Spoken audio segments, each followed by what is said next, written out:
जाने क्या कहती है कर्म थ्योरी।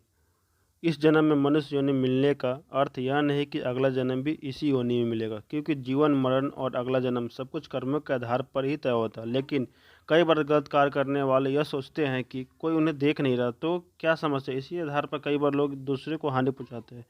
कभी बेवजह किसी की हत्या कर देते हैं, तो कभी चोरी डकैती या फिर अपनों के साथ धोखाधड़ी। लेकिन क्या आप जानते हैं कि इन सारे कर्मों के गंभीर परिणाम हो सकते हैं।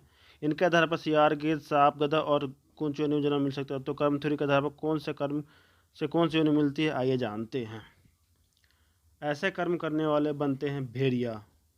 महर्षि वेद व्यास ने कहा कि हर स्त्री का आदर करना चाहिए, कभी भी किसी भी स्त्री का परेशान नहीं करना चाहिए, अन्यथा ऐसा करने वाले सबसे पहले भेड़िया के रूप में जन्म लेते हैं। इसके बाद वह कुत्ता बनते हैं, फिर सियार, गिद्ध, सांप, कौवा और बगुला बनते हैं।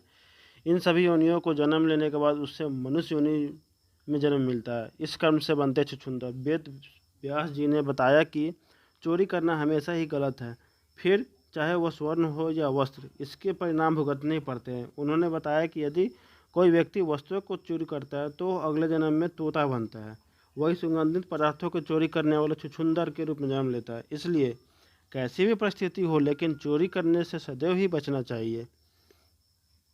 ऐसे कर्म करने वाले बनते हैं गधे।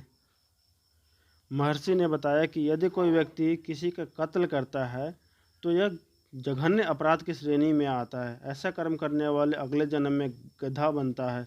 लेकिन यदि वह जिस शस्त्र से हत्या करता है उसी से उसकी भी हत्या हो जाए तो उसे मृग योनि मिलती है। इसके बाद वह मछली, कुत्ता और बाघ बनता है। लेकिन इन योनियों में भ्रमण करने के बाद वह मनुष्य योनि में जन्म लेता है। ऐसे कर्म करने वाले बनते हैं मनुष्य। वेद व्यास जी ने बताया कि जो व्यक्ति सदैव दूसरों की मदद करता है, पशु पक्षी और अन्य जीवों की पर दया करता है, ज़रूरतमंदों की मदद करता है और निस्वार्थ भावना से संचित धन का उपयोग धार्मिक कार्यों में करता है, तो ऐसे व्यक्ति अगले जन्म में मनुष्य योनि में ही जन्म लेते हैं। साथ ही समाज में अच्छे कार्य करके दूसरों को लाभान्वित करते हैं। लेकिन धन के प्रति आसक्त मनुष्य अगले जन्म में सांप योनि में जन्म लेते हैं।